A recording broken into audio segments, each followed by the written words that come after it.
Well, hey everybody, it's Chuck. Welcome back. And I have 3 of my nieces in the truck with me, and I'm going to let them introduce themselves. Actually, where are you from? This is Caroline up front. I am Caroline. We are from Arkansas, currently living in Nashville, Tennessee. All right. Who we have back here? I'm Ashley. I live in Nashville as well. All right.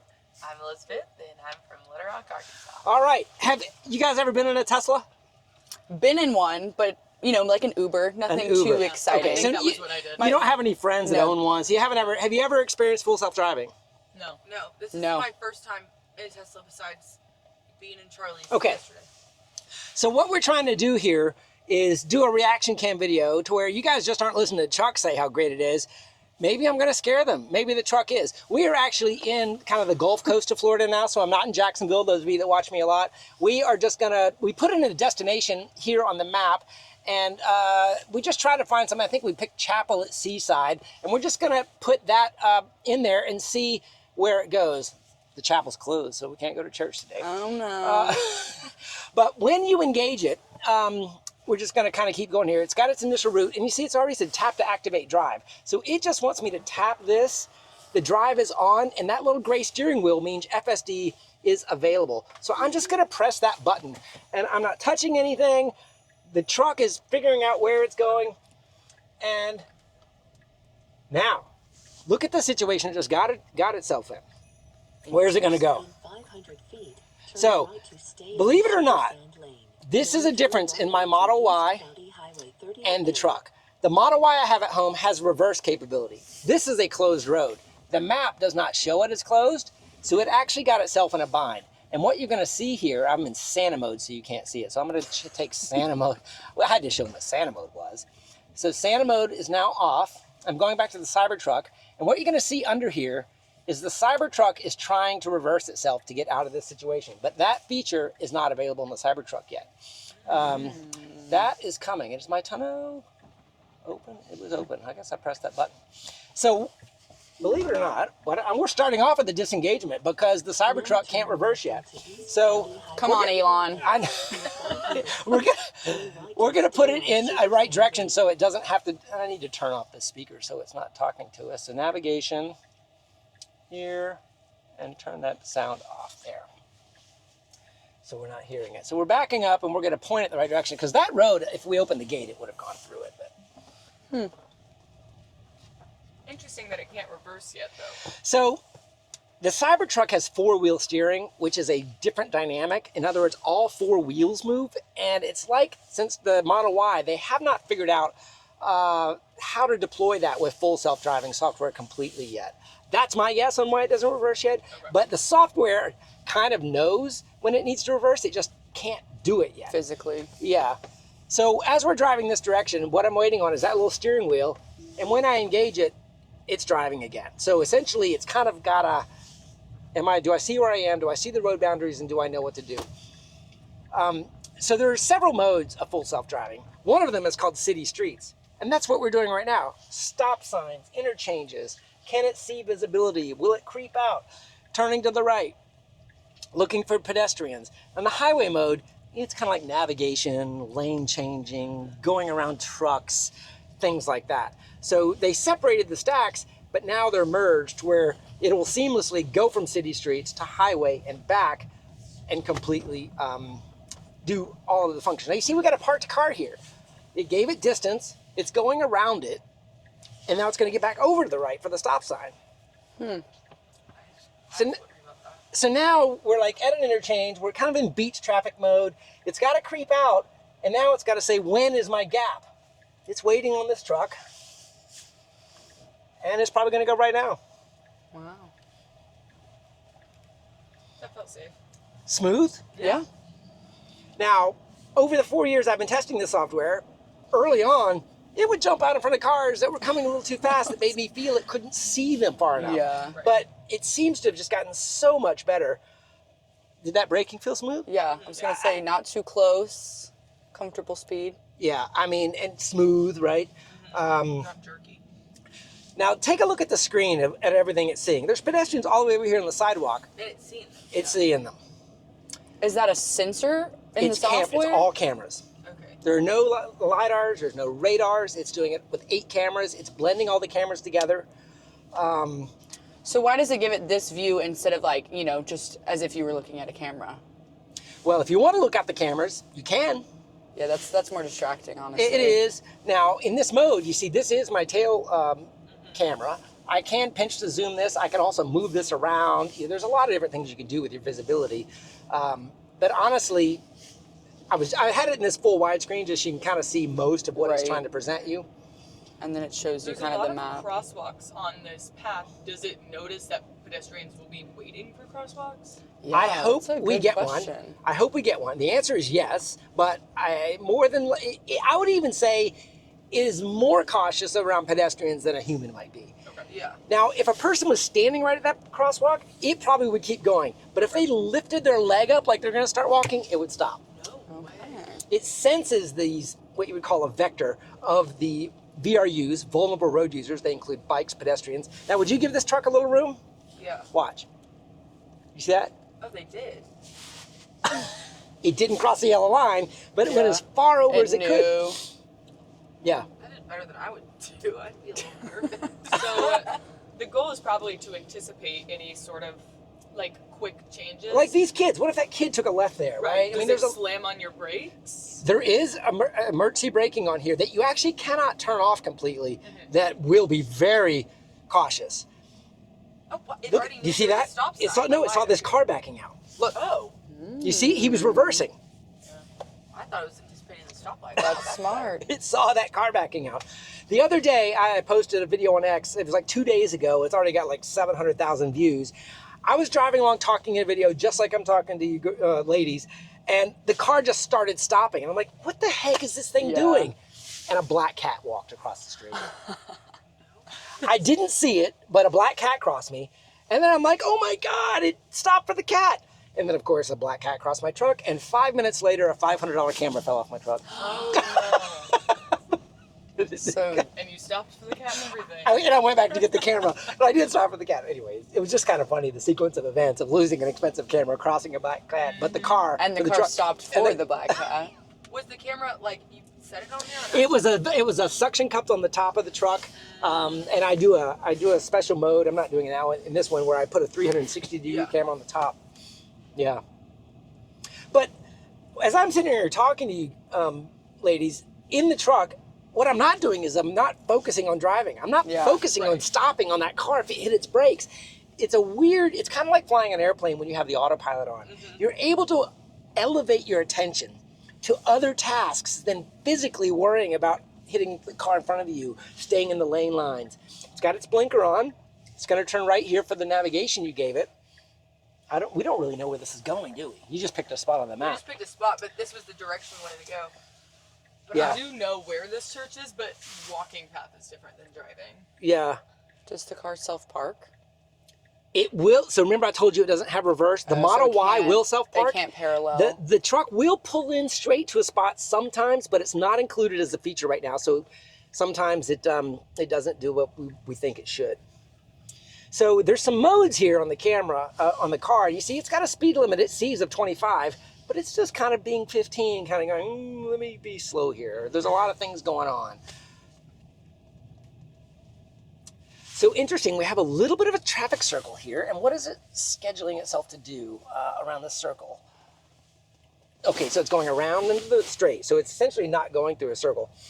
It does traffic circles really, really well. Watch this car door. It should, oh, we closed it. If a car door opens, on the actual animation, if it sees it, sometimes the car door will open and you'll see it give itself a little bit more room. Oh, wow, these are little roads. Oh, man, you picked a good one. All right, big boy, let's see what you do here. He's not worried about this at all. Maybe if we get some oncoming traffic, how it manages it and gives space. Oh my gosh, look at this skinny little road. I bet our right tire might even go off the edge of that. Let's see what happens. It's a one way. Oh no, we're going straight. I was gonna say, we're is going that straight. a golf cart? We might bad? No, they got street signs and stop signs, but no, there's cars back here, so. Oh no, this is very much people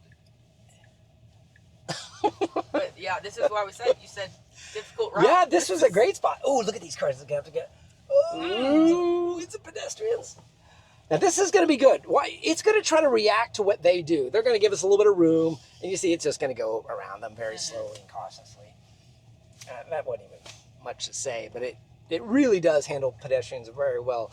Now, interesting, I can't go that way. I don't know that it read that sign. The map data may know, just stay to the right. In the busy season of summer, Yeah, this would have be lots of kids insane. on bikes, Really? and walkways. Yeah. Yeah, if you really wanted to test it. Oh wow, looks like some There's sort of a event. Christmas Eve. Oh, it's probably Christmas Eve, like church. All right, so let's see where it'll probably say, see our point of interest is right here. I don't know, it may just stop and say you've arrived at your destination. It's typically what it does. Or sometimes it says I need to find parking and it'll try to go around the block. Oh, really? Now, see what it just did? It just remapped. It's looking for parking. Even though it won't park, the software is already ready for it to be able to park and find another spot. That's interesting. But we don't need to watch this. Why don't you pick another spot on the map? Either I'm lucky or pick a spot on the map and just press it and we'll just continue to navigate. Just add that with the plus button and then we'll come down here and we're going to edit the trip, so we're taking out that. We're going to hit done.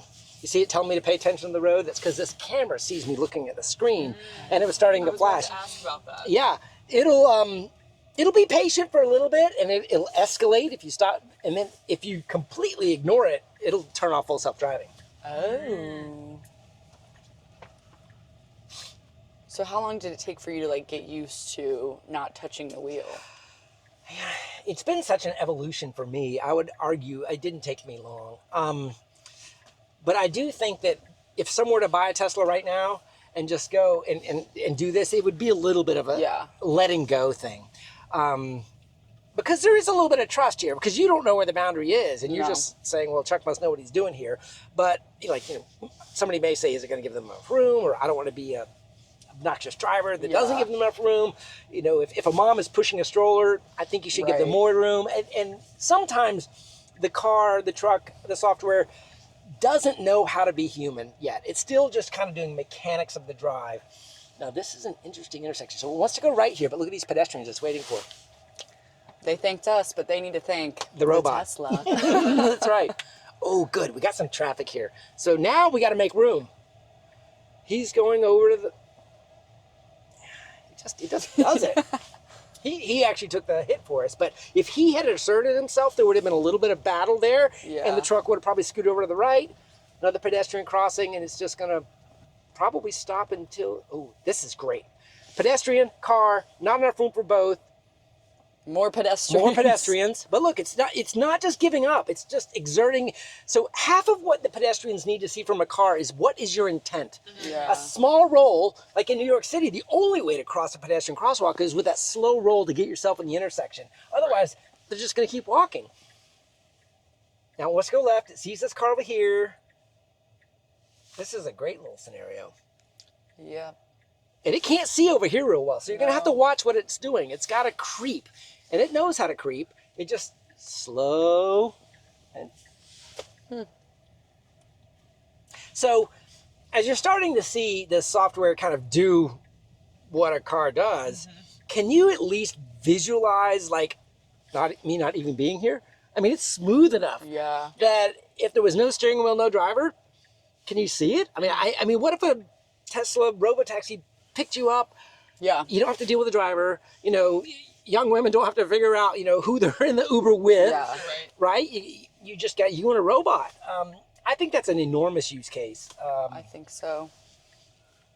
And I think, like, I drive a standard car. I think there would definitely, if I hopped in the driving seat, I would have, like, a barrier of trust, because I'm not used to it. So I'd be like, do I need to grab this? Do I need to be ready? Like, you're not even ready to press the brake right now. Believe it or not, I'm more ready than you might think. Right, but like, you're not, like, hovering by any means. It's because I see scenarios that could degrade, and then you might see me do this. Right. I haven't seen one yet. But it is... I mean, sometimes I hit cruise control in my normal car, and I'm like, crisscross applesauce. So I'm really not ready to hit the brake. Right. See these bikers over here? They're not for us. they have to go around them, but you see how it called them dark? It made them dark. When it makes icons on here dark, it says, I need to pay attention to this. Dark car, dark bike. And you'll see some that are just very light gray. And it's like, yeah, I don't need to do anything there. It's not in the way. It's not moving. Here we have a golf cart kind of interaction here. We're turning right. Is there enough room? We're going to let them go. They're going. It didn't manifest itself into one. But sometimes the radius of turn here, it's like, okay, either you have to go or I have to go because we both can't fit there. And throughout this drive, I mean, with the pedestrians and all the other cars and scenarios, I haven't felt like a backseat driver. Like, I want to take control either. Like, it's a good driver. Like my mom. Like, get Grammy in here. Oh my God. She'd be like, Grammy. "Oh, my stomach hurts." So for those of you on film, my mother, they call her Grammy, and she has been a backseat driver her entire life. Oh my God. Her entire life. She takes deep breaths. So we need to get her in there for that. That would be some content. a Grammy reaction cam. Put her in the driver's seat. Okay, so see how we're coming up on our destination here? So now watch, pick another destination, wherever you want, and I'll show you how I can continue the route after it goes somewhere. Now add that to the route. Interesting, saw that bike at the last second, and I think we did it just fine, yep. Now when we get to a point, or we can, here, I'll let you do it. Go to edit trip here, and delete the one we were going to. Oh, let's see, and hit, let's see, I don't know which one was which. Oh no, that's right, okay. Sometimes it puts the new one at the top and the bottom, and I have to think about it. But I wanted to see if it would, I guess, is that a path and not a drive? Yeah, I guess that's a path. yeah, like a walking bridge. You take satellite off too, it's probably a little bit easier to see some of the things. But these little roads here are great with the stop sign, city street sort of piece of it, which is honestly the hard part Tesla has been working on a long time. They've had a highway stack, is what you call it, that's been very reliable for a long time. But, you know, you ladies might understand a little bit about AI and how the car is doing this.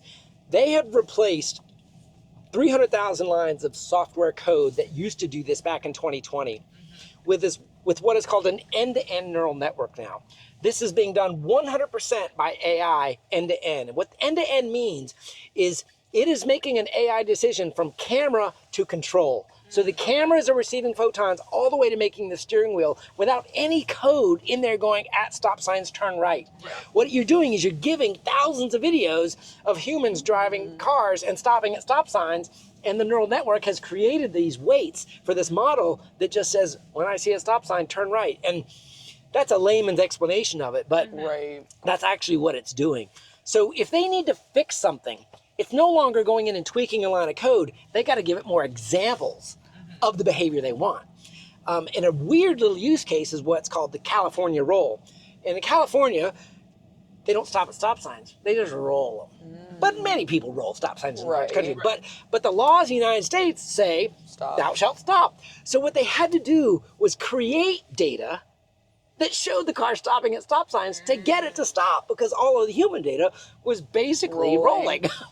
So that's how it's different, is you got to find examples or make your own examples, either in a simulator or with test drivers, to get the behavior you want out of the end-to-end neural network that ultimately is driving. Are they collecting like camera data from your car? Yes. And is that like a consensual thing? It is. It's a sign-in thing. And because I'm in early access and kind of, I'd say I get these software versions a little bit, I have a few extra buttons. This little snapshot button right here is a log. Think of it as a debug log line.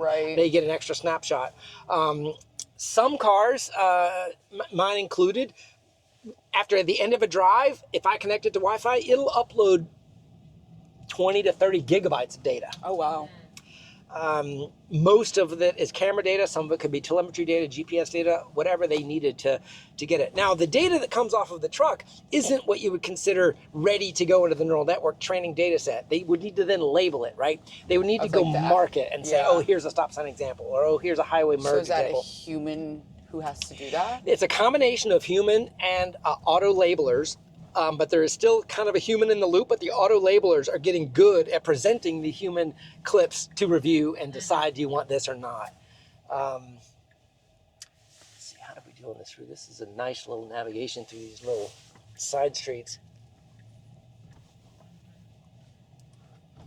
as we go through here, see if we can get us back out onto the main drag and maybe get some of those pedestrian stops. I don't know, maybe one of those on the highway. How will it find its way back? This one would put That's us where we were. right Yep. through the... That was right where that charger was. And then see how it put it on top. So let's go to edit trip and drag button alleys down. There you go. Now hit done. And you just reordered those. And once we get here, that's a destination. We'll have to like continue Stop trip. and then... It'll actually stop, and then there'll be a button that we can say continue trip. I haven't done anything since that first reverse. Right. Yeah. That's crazy. So in your everyday life, do you use the auto? 100%. Okay. 100%. And I, get out there and try to find unique examples. We drove out here yesterday from Jacksonville, and it was about a 5.5 hour drive.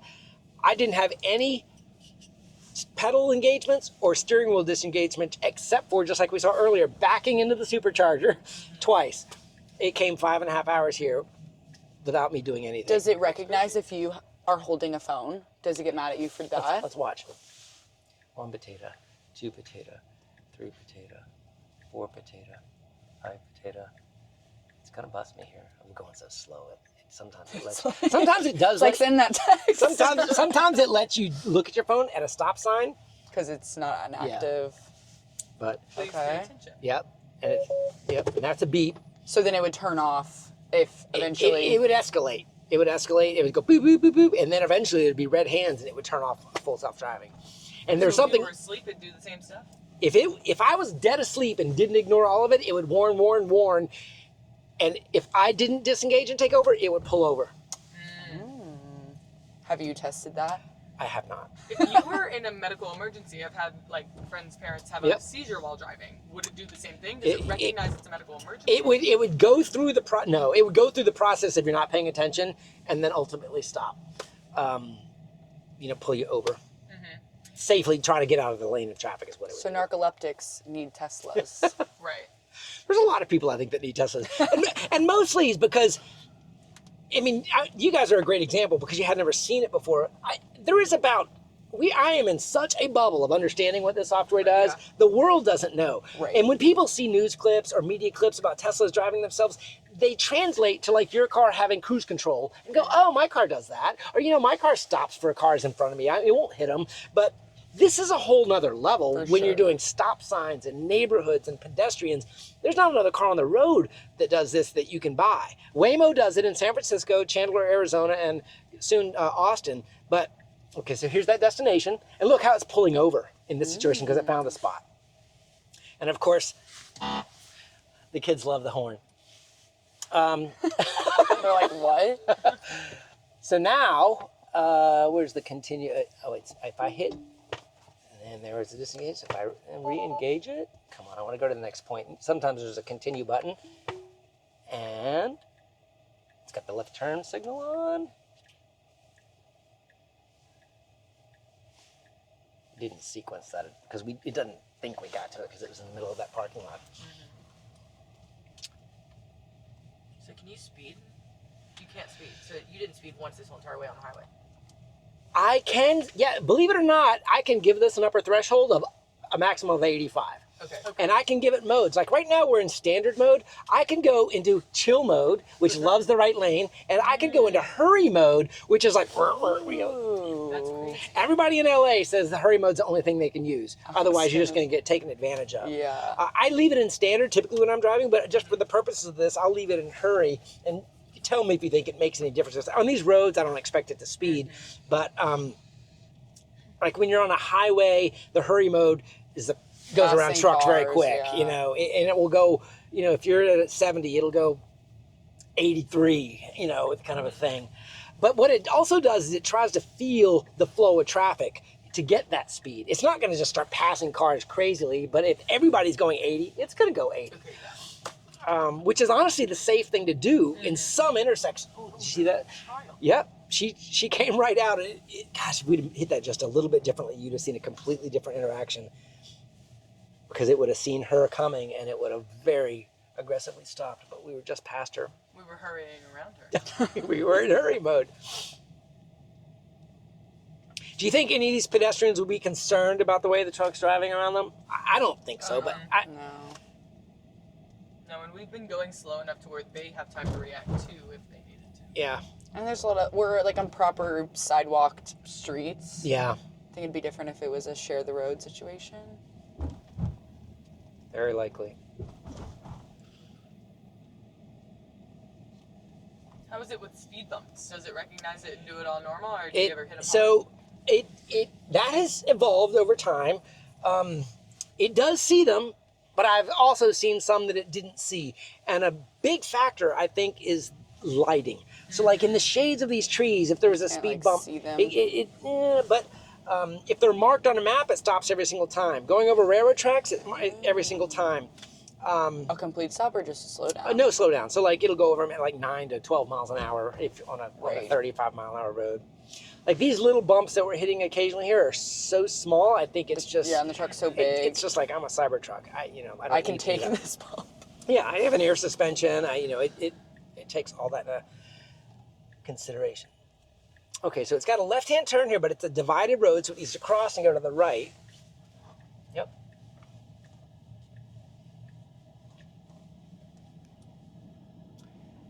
I would really like to see how this car did in the insanity of the summertime. Here. Because it is just overwhelming. So in San Francisco, the Waymos, which are already driverless and they're driving using a lot of LiDARs and radars, humans can abuse them. Yes. They'll jump out and make the car's safety features against it. Right. You can...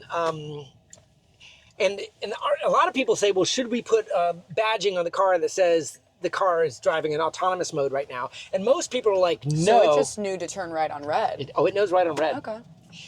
It knows right on red. Now, there are some scenarios where no right on red, it misses it. If it has that sign. Because now we're getting into reading. And if the map data does not have this is a no right on red, it has to be able to read signs. And right now, it doesn't read signs very well. It has to know another way. It can see speed limit signs, but how many different ways of no right on red have you possibly seen in your driving? It's except for on Mondays or during school zone times, and there's so many different things that change it. That is definitely some improvements. So we're going 35. Speed limit is 25. We're in a hurry. Now look, if I come down to chill, it won't immediately slow down. But I also have this control. If you're like, I don't want to get a ticket, I can scroll this down to maximum speed of whatever. So I can do 25, and I'm now giving it a max. Mm-hmm. It has an automatic max that it does with each sign, but ultimately I have control. If I was like, there's a speed trap up here every day, I don't want to go any faster. Does it recognize, like similar to ways like people can report like, oh, there's a cop? It doesn't know policeman yet. It knows road closed, and they are transmitting closed road to the fleet right now, but not policeman yet. So see, I bumped my max up after I told it to slow down, and you see how it's not choosing to speed up. It's kind of like, oh, I'm in chill mode now. I'm going to kind of... Elizabeth's leaning into the middle seat, and it's saying fasten seatbelt. I think it thinks maybe there was a baby there or something like that, and it was... Oh, because I'm like right here. Yeah, it's telling you right there, like, is there somebody sitting in that middle seat? So is this another right on red scenario? I guess so. I don't see any signs saying no. So watch how it stops. It creeps for visibility, and it turned green, so it continued on. But that's how it does it. It has this, what I call the NHTSA stop, National Highway Transportation Safety Administration. It has to do a full stop, and then it does this creep for visibility, and then if it sees it, then it'll continue. All right, we're coming up on Bud and Alley's. See if you can get it to go. Is there can you drive back in there or not? I think it's closed. Okay. Yeah. Okay. So we're going to need to give it a new route. We can put it back at the house. Yeah. Let's see. We can do, I think that's where we're going. I'll let you add it. So did that change? Okay. So now it's trying to turn us around. It didn't add a stop. Oh, did I just hit the navigation button? Oh, cool. Now we're on a dirt road. These guys are like, oh, there's a cat. Cat up there too. We've done the cat videos Not already. a black cat. So that dynamic routing is also what it would do if it missed an intersection, or if somebody got, it just like any other Google Maps or Apple Maps would dynamically reroute you around traffic. This will go around traffic. This little orange band here is traffic. That's Right. what that's reporting. Did you showed us the off-roading earlier? Will it ever recognize you going off-roading? So if this were to kind of escalate into more deep ponds or dirty roads? It does have automatic road surface sensors, so it does automatically change slip and things like that. But I don't know that it would go into off-road mode. But it does know about driving surfaces and traction, like many cars do these days. Have traffic sensors. Did really good here on this little dirt road reroute. Kind of a little gravel road that's got some washouts in here, but it's a legal road, and it just went right on a route. So this will be a left turn onto this 38 highway. Yep.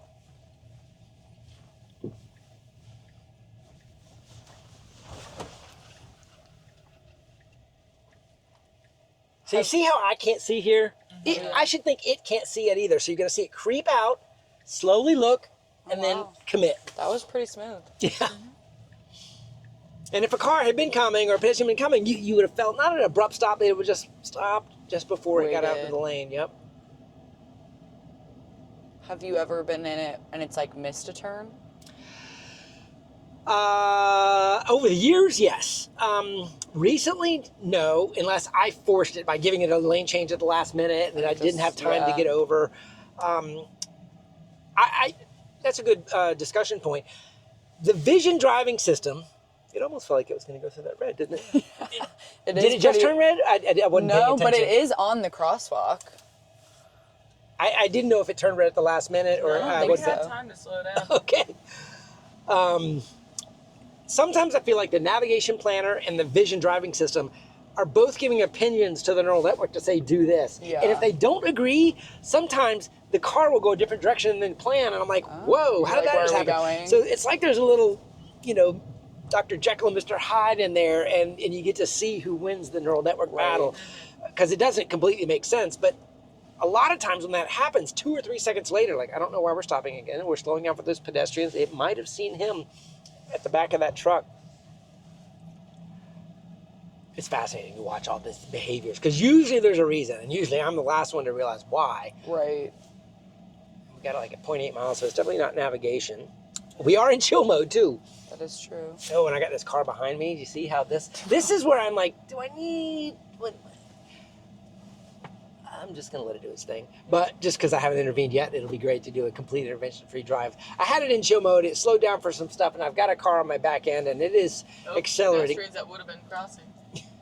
They weren't. If they'd have stuck their feet out, it would have gone. I think. They got there late, too. They weren't. Yeah. Yeah,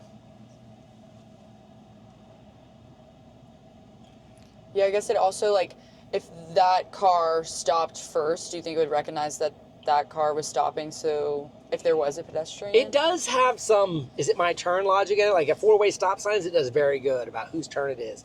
But you can also, a impatient person that's cheating their turn, you can kind of make the truck always give way. So if somebody's just going to quick and roll it out of their turn, the truck will let them do it. Because it always waits just a little bit of a second to make sure that nobody's proceeding in front of it. And a lot of people naturally do that too. Yeah. Sometimes I just am not paying attention. I'm like, is it my turn? Right. And now we've gone up to 29 and to 25. They're still kind of on our tail, but I'm like, this is the speed that it should be going anyway. They'll be okay. I will say, when a car is driving itself, as a human, I'm much more patient. I'm not, I'm like, I don't care if it's going 25. I mean, I'm enjoying the ride. I'm looking around a little bit. I'm paying attention to the road. But when you're driving, sometimes you've got that urgency or something like that. And the designers, we've talked about it a lot, both at engineering events and things. That's what the intent of these modes is. Hurry mode, you're trying to tell the car, hey, don't waste any time if you can. Chill mode, stay in the right lane, don't pass anybody. So this is going to be a good one. Looks like we're going to have to wait on a gap. Yep, it decided to wait there, which was, it probably could have gone if it was aggressive, but it decided to wait. Oh, it's going to go for that. Oh. There we go. Not bad. And I think that's a scenario I might have waited because I can't I always tell agree. how fast that car is going. Can it recognize how fast it It is? Going more than it is getting really good, especially this version, at measuring those vectors. I will say more accurately than me. I do think at times I can see further, and sometimes the truck will jump in front of a car when I'm like, if you'd have waited just a few seconds, you had the whole road to yourself. Right. Sometimes I think it takes its first opportunity versus maybe the best choice. The best choice meaning like, well, if you waited another few seconds. They didn't know that there was not another car Yeah. back there. You know, because I can see, 1,000 meters and maybe the truck sees 400 or 500 meters. How long do we think we've been gone? Oh, 10, 15 minutes? What does it say on the camera? 30 35 minutes. 35, 55. 35 minutes. That didn't feel like 30 minutes. I didn't do anything. Except for that backup at the beginning. Right. Yeah. What do you guys think? Yeah. It was was pretty fun. cool. I felt safe. So Yeah. I think that's most important for me, like especially if you were talking about the scenario Yeah. earlier where I call an Uber Yeah. and there's not a driver in the front seat. I want to know that I'm not gonna have to jump up there Yeah. and take Right. control. Yeah, well, in the new robotaxis Tesla's building, there's not even a steering wheel in it. Yeah. Wow. So you have no option. Yeah, I agree. Yeah. I would be in the back seat, like on my phone, like not like And that's feeling the the need intent. to be aware. And they're actually marketing it as we're giving you your time back. Yeah. You know, can have your laptop open if you're going to the airport, things Yeah. like that. Yeah. and even if you do like to drive, having a car that can drive itself, you just drove down from Nashville. How many hours was that? 7. It makes that 7 hours a lot more relaxing. Right. You know, you might drive later at night than you might normally because fatigue isn't a risk because Right. and you're just staying awake, listening to music or doing whatever. You're not worried about, oh my God, am I gonna Veer. veer off or Yeah. something like that. It just takes all of that away to a point where I can see the future of autonomous driving and even what you call supervised driving. I think it's value. I think everybody's gonna want it. I agree. Definitely. Yeah. Well, thanks, ladies. 10 out of 10. That was fun. Yeah, 10 that out of was 10. fun. Another. And next video, I'll be in the driver's seat. we can do that right now. See you guys. Have a great day, everybody. See you next time. Merry Christmas. Merry Christmas.